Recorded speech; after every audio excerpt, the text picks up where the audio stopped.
welcome back to the Beyond the Wormhole series in Kerbal Space program. Today we're taking a base that I made on the top of this very large rocket stack using the Planetary Base Systems mod. It adds some really cool like surface base parts. And we're taking this to the planet Iomena in the black hole system.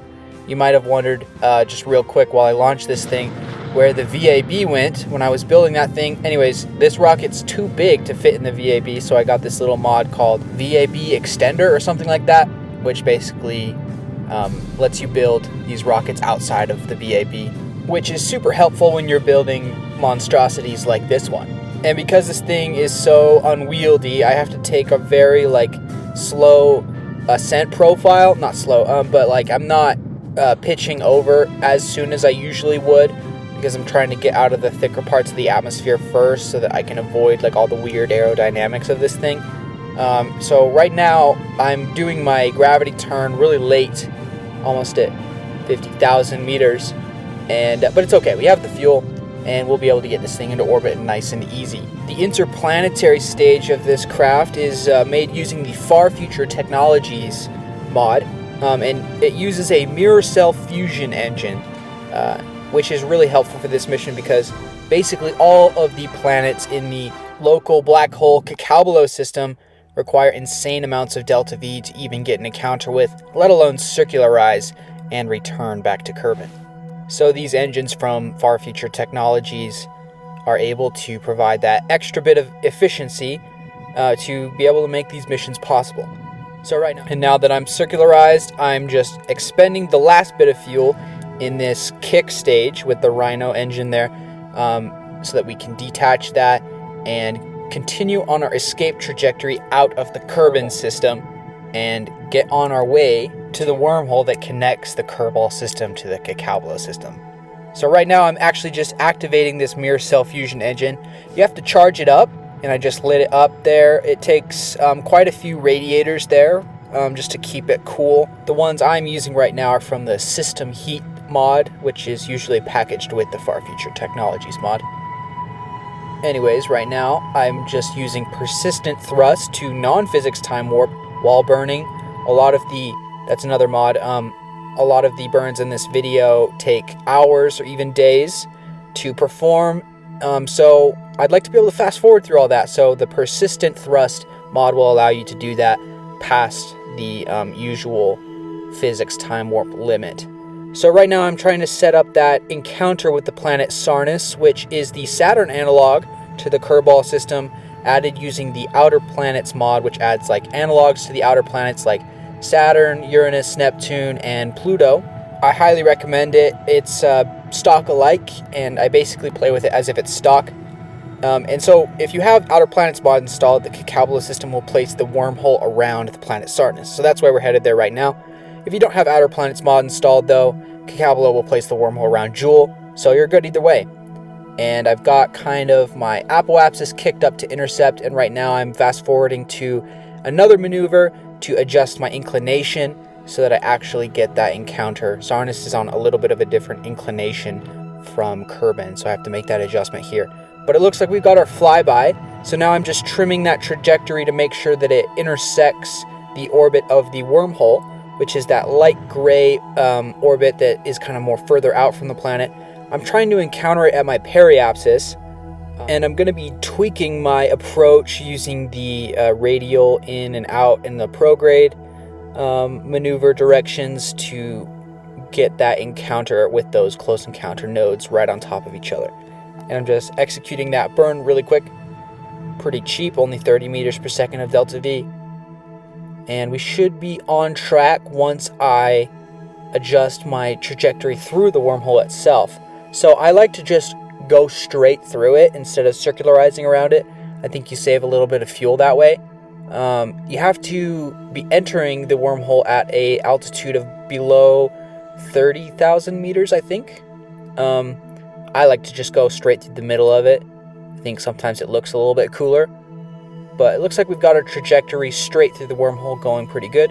Let me just fast forward a couple years until we've entered the Sarnus system, and then we'll be on our way to the wormhole and then the Kcalbeloh system on the other side.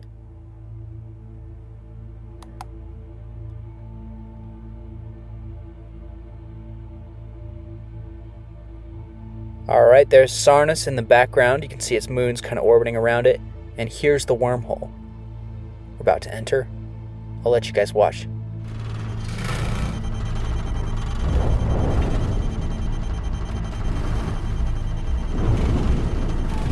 And here we are on the other side in the Kcalbeloh system. That ringed planet you see in the background is the planet Sarah, which is the planet that the wormhole orbits around on this side. It's in the Sun-Orc system, which is the kind of like orange dwarf star system that you first encounter on the side of the wormhole in the Kcalbeloh system. It's like one of multiple star systems that orbit the black hole Kcalbeloh. So we're going to be needing to escape this star system in a retrograde direction to lower our periapsis on the other side of the black hole that this star system orbits, to be able to encounter those planets that orbit really, really close to the black hole. So we have to lower our periapsis quite a bit. This maneuver is going to be incredibly large. It's taking like 14,000 meters per second of delta V, and it takes just under 2 hours to complete. So I've just warped to that maneuver there, and we're going to light this bad boy up and start that burn.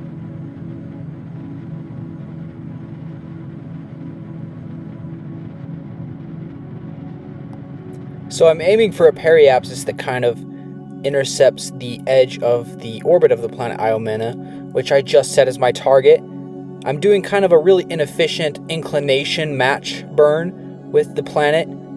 It's way more efficient if you do it closer to your apoapsis, but I have the fuel and I don't want to use an extra orbit of time to wait for a more efficient option. So I just fast forwarded out of the Sun-Orc system, and we are drifting towards our periapsis really close to the black hole, where we will have to slow down quite a bit just to circularize. Here I am executing that inclination burn. It takes like 10,000 meters per second of delta V.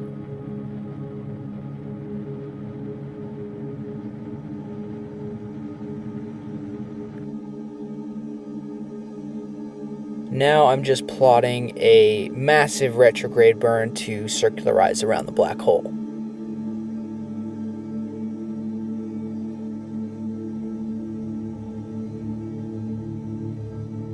I'm going to leave my orbit in a slightly elliptical shape though, so that I can play around with it to make sure that I can get an intercept with the planet that I'm going for, which is actually a little bit smaller than the other planets in the Kcalbeloh, like the local Kcalbeloh system. I think it's only like 0.3 G or something like that.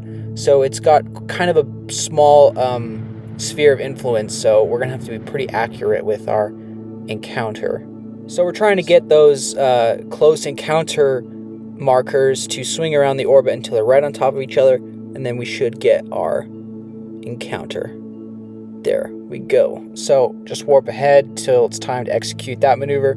This one's like another 15,000 meters per second of delta V, like a 2-hour burn. You can see why we need these really efficient far future engines for these kinds of maneuvers close to the black hole.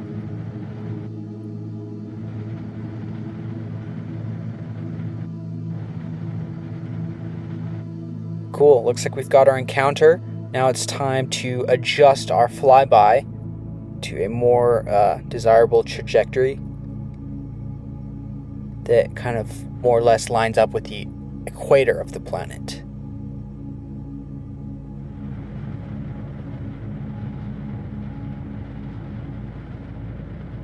So there's our first look at the planet Iomena. It's like a rocky planet with some liquid lakes or oceans, and it has really striking blue auroras on the poles that are like very visible from orbit, which is really cool. So I'm just warping ahead to that encounter. It looks like our final retrograde burn is going to take about an hour, so that's a little bit longer than I think we're even going to be in the sphere of influence of the planet before we pass through. So we're going to have to start our burn a little bit sooner. So I'm just looking at the T-minus calculation for the node, and starting my burn an hour or so before that arrives. So you can start my burn even before we've entered the sphere of influence of the planet.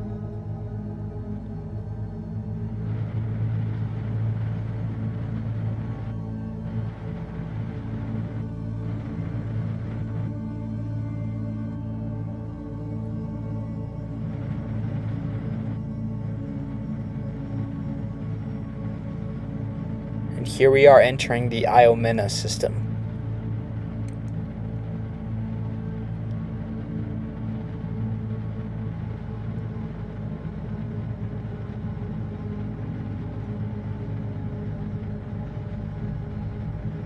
And we're just completing our capture here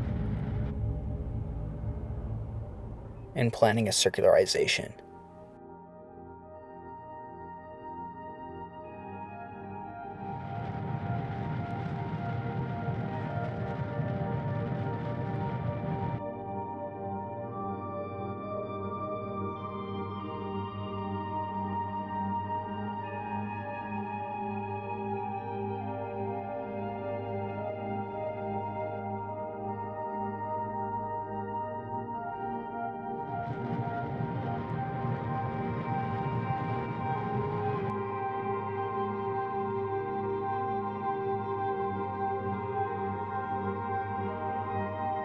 I'm just checking out the surface features on this planet to try and scope out a good area for us to put this base down. It's got kind of like lots of little river slots and canyons, which are pretty cool. I've just kind of put my orbit on a kind of more eccentric inclination so that I can have a little bit more choice of landing spots on future orbits. But yeah, now I'm just circularizing, and our next step will be to begin our descent towards our landing spot.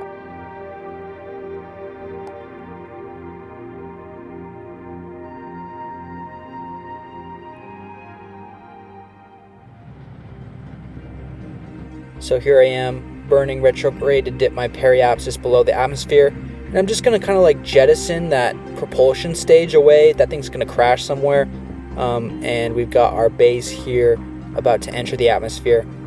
The atmosphere on this planet is actually really big for the size of it. The altitude begins at, I think, 80,000 meters, which is pretty high.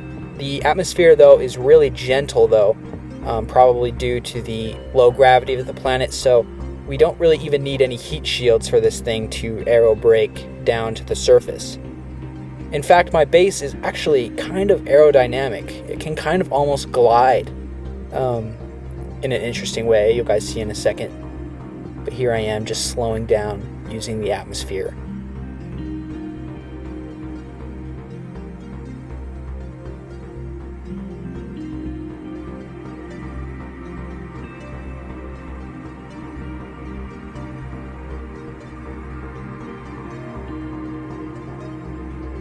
I'm aiming for this little river canyon right next to this mountain range. Should be cool. You can see that my base can kind of almost glide. It can kind of, yeah, right as I say that, it's like flipping out of control. But if I like put the prograde maneuver on, like right here, you can see that it can kind of like almost hold its orientation and glide just a little bit. Kind of fun. Yeah, like it's totally gliding right here. That's crazy. I just popped out our drogue chutes, so we're beginning to really slow down here. And we're kind of spinning out of control. We're pulling like a G or two. And there go the main chutes.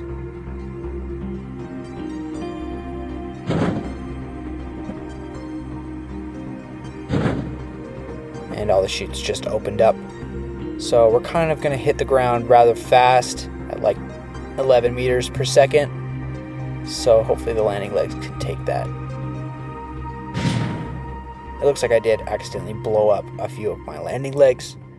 But other than that, we landed safe and sound. Let me turn on the lights here and we can take a look at this base. I have a garage here. You can open it up and it's got a rover in it. Pretty cool. Turn off that light.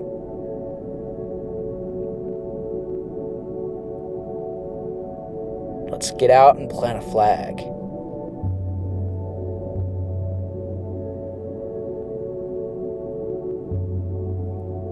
Let's get some of my other Kerbals out and check it out.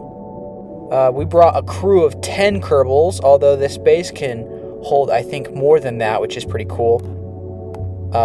Yeah, so it's like a full-blown colony. I think this is my largest crew. I'm just doing some science here. If you want to read that, you should pause it and take a look. It's pretty interesting. Let me detach this rover here and drive it out of the garage. The gravity's kind of low, so I have to turn off my SAS, kind of like maneuvering so that it actually stays on the ground. Now let's get one more Kerbal out.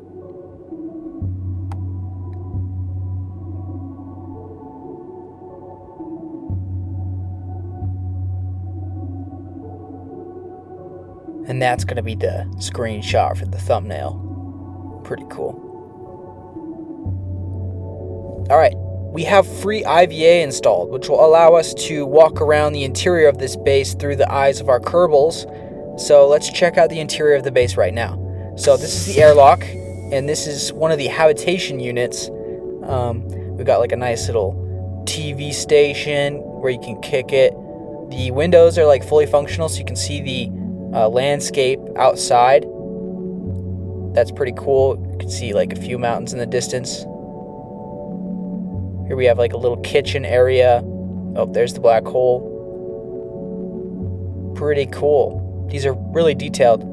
Past that is the science module. We've got some mystery goo floating in a tank there. And it's got a nice little telescope station. And Rockets for Dummies, that little book there. And looks like a robotic sample arm. That's pretty cool. And another cool window. You can see that little star in the distance. I think that's actually another star that you can go to in the Kcalbeloh system. That might be the Sunwork system or the Aralk binary star system. There's a little computer station and a microscope. Pretty cool. Okay, past this we have some little corridors here, but they're gonna meet up to kind of like the main hub of the base, which is where all of the command stuff goes on.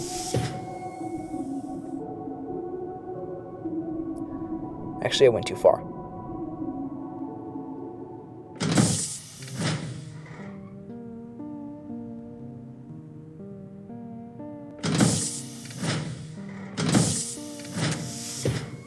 So here's kind of the main hub of the station. We have some more science areas and our control center right here.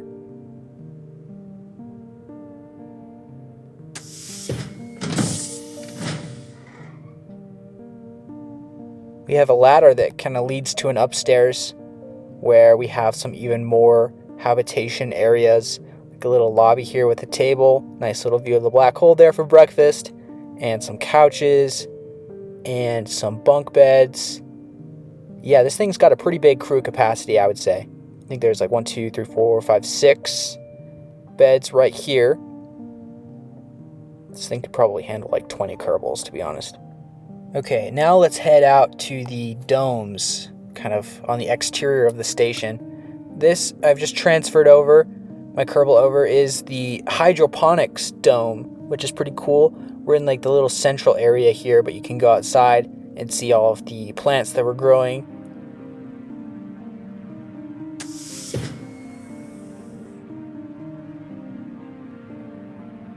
And a giant like geodesic window here, we can see the landscape really well. Like this little arroyo there in the distance where a river runs through, right under the black hole in the sky, which is pretty cool.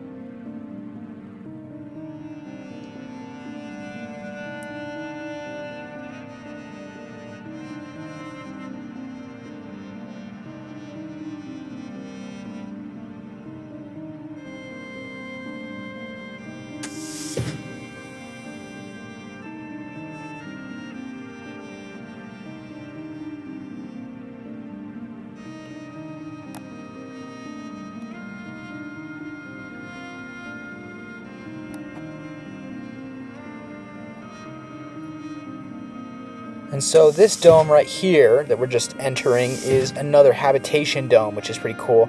It's got some really nice rooms on the inside. We'll go ahead and check that out. Here's like a nice little common area.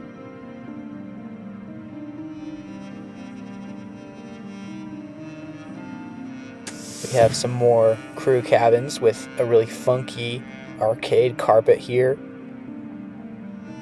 and a disposable camera on the bed.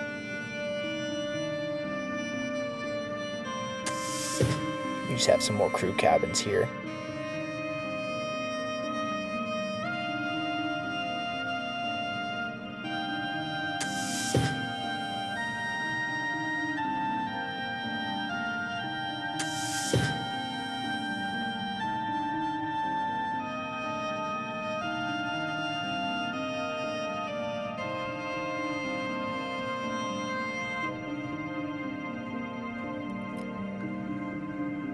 Up here on this ladder, we've got like a nice little loft area with these really cool reclining beach chairs where you can kick back and take in the view. Pretty cool. Alright, let's do some more science outside with our externally mounted experiments. You guys can pause it if you want to check that out. Pretty cool. But now that we've done some more science and checked out the base, it's time to go for a ride in this really cool rover here. This is the interior of the rover, pretty cool. We're gonna drive over to the riverbed here of the canyon that we're just next to. This river is about to run right through that little gap in that mountain wall there. So we're gonna have to go check that out for sure. We're just maybe a kilometer or two out.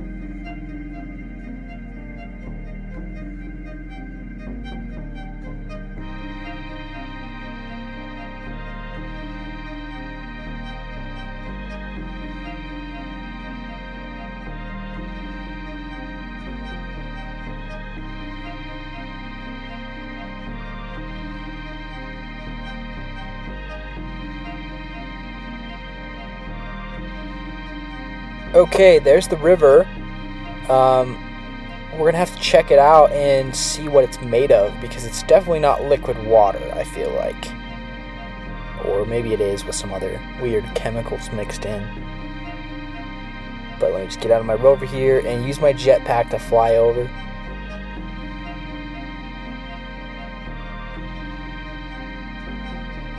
I have to take a surface sample of this liquid here.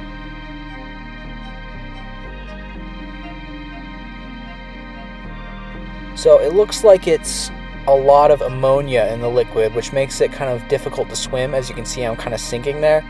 You guys can pause that little science readout and check it out, learn more about what's going on with this river here. Pretty cool. Time to head back to the rover. Believe it or not, this is the fastest way to get back to the rover. Whoa.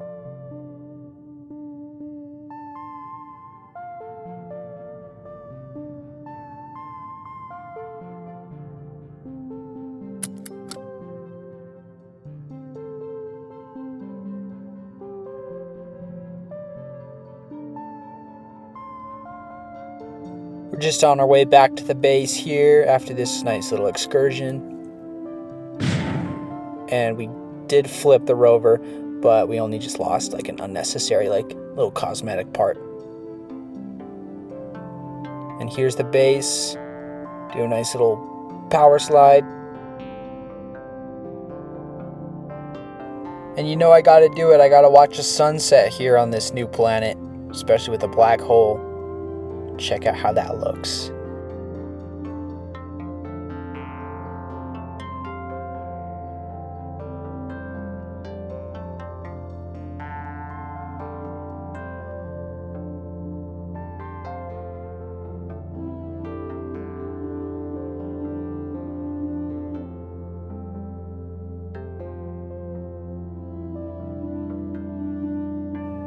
Well, that's going to be about it for this video today, guys. I got only a few more videos to do in the Kcalbeloh system before I'll be moving on to another series, but it's been a lot of fun. Thanks for watching, guys. I'll see you in the next one. See you later.